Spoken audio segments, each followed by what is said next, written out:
Tibullus, Elegies, Book 1, Part 1. Wealth let others gather for themselves in yellow gold, and occupy great acres of cultivated land, scared on active service, in contact with the enemy, their sleep put to flight by the blare of trumpet calls. But let my general poverty transfer me to inaction, so long as fire glows always in my hearth. Early in the season, I should set the tender vines, and the tall maidens with a peasant's practised hand. Hope would never fail me, but deliver an abundance of produce, brimming over the vat at vintage time. For I pray at every solitary tree stump in the fields, or old stone at the crossroads that is garlanded with flowers, and the first of every fruit the new season raises for me is offered at the feet of the farmer god. For you, O golden Ceres, my land would bear a crown of wheaten spikes to hang on your temple door. I'd place a red priapus to stand sentry in the orchard and scare away the birds with his reaping hook. You, O laddies, also receive your gifts as guardians of a property once prosperous, now poor. Once a slaughtered heifer, purified and uncounted steers, now my little acres offer a ewe lamb. The ewe lamb shall be yours, and at her sacrifice the peasants can shout, O laddies, grant us good harvests and good wine. If only now at last I can live content with little, and not be handed over to the never-ending road, but avoid the summer rising of the dog star in the shadow of a tree beside the waters of a running stream. Not that I would be ashamed to wield a mattock sometimes, or reprimand the slow oxen with a goad, nor would I be too civilized to bring home in my arms a lamb or kid abandoned by a careless mother. But let the robber and the wolf spare my little flock, and plunder the big folds, for here I never fail to purify my shepherd, and sprinkle kindly pails every year with milk. O gods, vouchsafe your presence, and do not scorn the gifts from a poor man's table and spotless earthenware.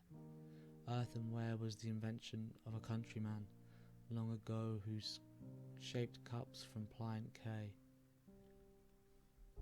I do not miss the fortune or the profit that garnered harvest brought my grandfather of old.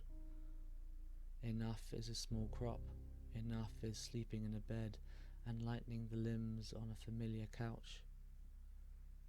How pleasant lying there at night to listen to wild winds and contain a mistress in tender embrace, or when the wintry southern gale slings down the freezing sleet to pursue sleep in safety, aided by a fire. Let this be my good fortune. I resign the right to wealth to those who can endure the sad rain and raging sea. O perish all the gold and every emerald in the world, sooner than any girl weep as we march away. It is right that you, Marcella, campaign by land and sea to adorn your townhouse with the spoils of war. But I am held a prisoner, fettered by a lovely girl, and take my post as keeper at her cruel door. Glory has no charms for me, my Delia. They can call me slack and ineffective if only I'm with you. Oh, let my gaze at you when my last hour comes, hold you as I die in my falling grasp. Delia, you will weep for me laid on the bed of burning, and you will give me kisses mixed with bitter tears. Yes, you will weep. Your heart is not encased in iron, nor is there flint in your tender breast. There will be no young man and no unmarried girl going home dry-eyed from my funeral. But do no violence, Delia, to my departed spirit.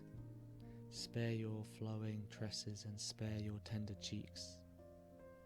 Meanwhile, with fate's permission, let us unite and love. Tomorrow death will come, head hooded in the dark. Or useless age creep up, and it will not be seemly to make white-headed love or pretty speeches.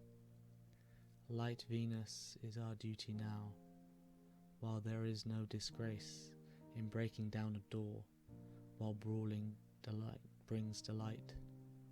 Here I can lead and soldier well, eagles and trumpets dismiss, bring wounds to greedy husbands, and bring them money too.